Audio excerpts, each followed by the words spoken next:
Thank you very much for the invitation. We have already heard something about agroforestry in the last presentations, which was quite a nice overview, and I want to give some details on that topic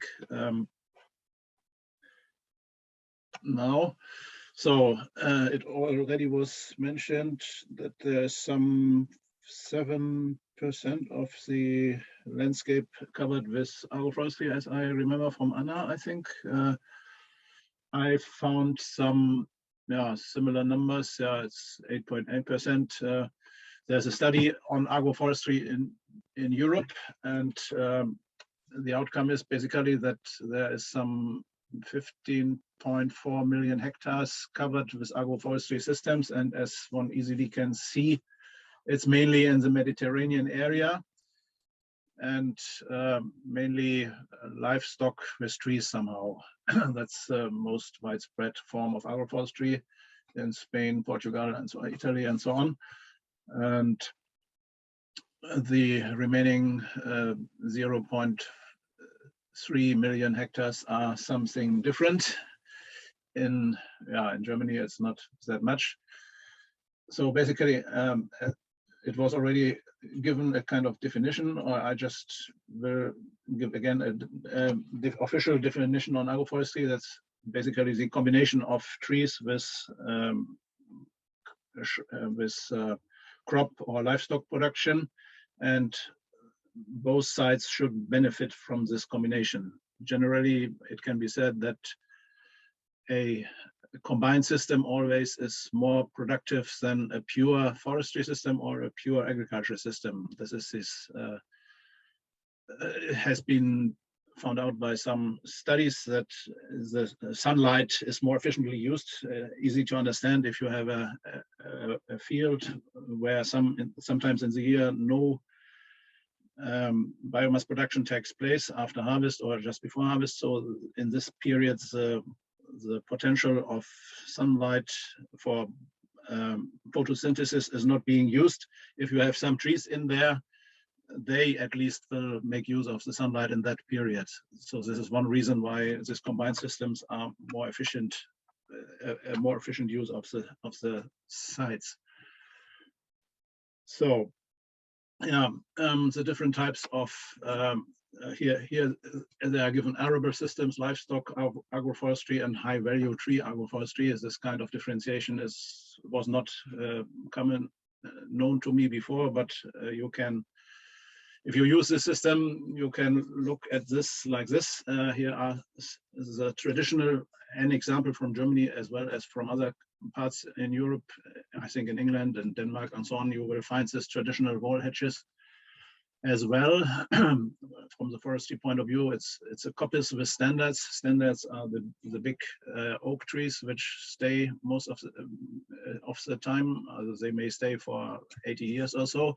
And in between, there are some bushes which are harvested maybe every 7 or 8 years to make fuel. When it comes to the problem that these agroforestry systems may not be stable or not so sure in their existence, I just want to make clear that even if the trees are harvested in between, the mean carbon storage of this area still is higher than in a pure agricultural field, because these root systems are still there, even if above ground tree material may be gone for a short period, but it will regrow. So whenever we want to calculate the maximum carbon storage of such a system, we should count the medium value of the rotation periods of the big trees and the small trees in this case. So of course the maximum is limited. I mean the storage is limited like in soil, but it's bigger and it's not going to zero if the trees are harvested. This is what I want to make clear. So these are traditional systems which are, I think, not counted in this general overview, because in Germany, these systems are not seen as agroforestry so far.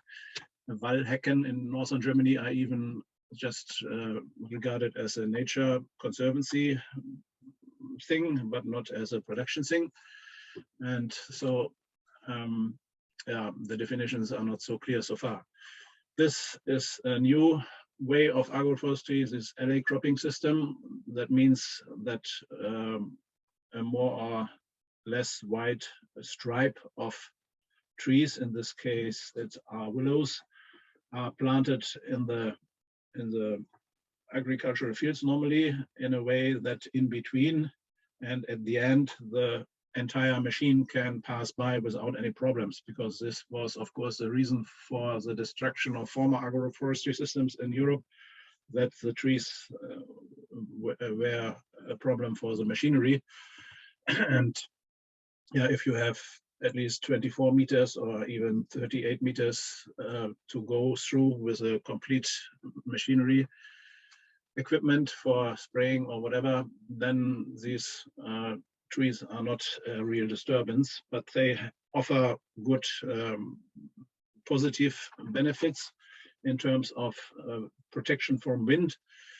So in Eastern Germany, they started with this already more than 10 years ago, because there the need for wind protection in dry periods is especially high in Eastern Germany. So erosions, wind erosion and even water erosion can be a problem, and they are solved by these tree plantings. And these trees are also providing additional income now, especially now as the wood chip prices have risen very much, then it makes much more economic sense. So other more or less modern systems or newly created systems, you can see here for livestock.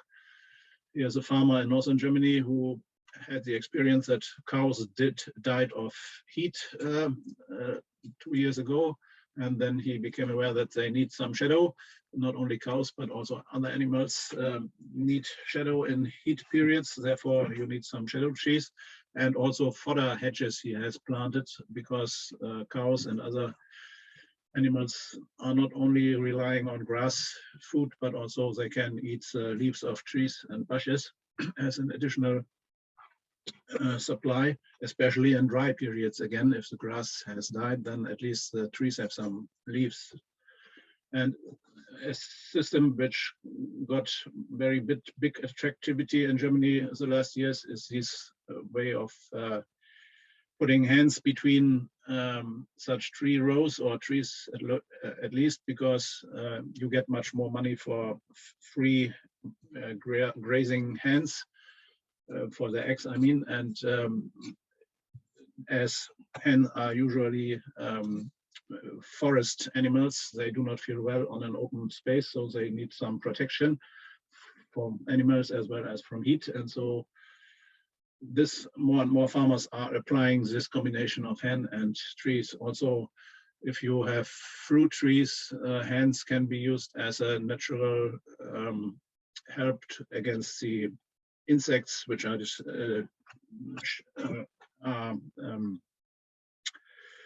destroying the apples and whatever. So this kind of combinations, animals and other land products, can have many co-benefits which are not overseen so far. So this high value tree agroforestry, as it was mentioned in the EU study, can be seen as this. So if you have this French example, in Germany, just the first examples are being planted, but in France, it's already for 20 years they are doing it. Nut trees for nuts and for timber as well. In Germany, the traditional apple fruit orchards are not producing valuable timber, but at least fruits. But this is an historical way of production. But there are many other species like chestnut, which is very common in Mediterranean areas, is more and more asked for in Germany now too. Yeah. The effects of agroforestry as compared to other land use systems are regarded as very good in terms of mitigation, adaptation. We just had a conference last week, and the aspect of the water management became obvious, that with trees you can manage the water cycle in the landscape, especially if you have slopes. You can try to plant the trees parallel to the levels, Höhenlinie, I don't know in English, the same altitude, so that if water is running down the mountain, it can be stopped by each tree row, and so the flood risk will be reduced and the water supply of the fields will enhanced by tree rows.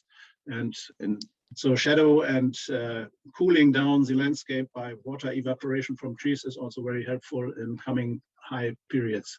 So I have potentials have already been shown earlier. These are nearly the same numbers, so no need to repeat them. This is a picture from northern Italy where they are having big poplar plantations. So still we have some problems in the German law, especially since if you have 4 trees in a row or more than 4 trees in a row, they will be protected by Nature Conservancy and cannot be used anymore. So this, of course, is counterproductive if you want to motivate farmers to plant trees. And then the new regulations for agroforestry now say that you have to keep 20 minutes distance from a border. So this is very strange and totally not helpful because many of these agroforestry systems are usually on the borders. So financial support also is not good so far, and lack of knowledge still is there.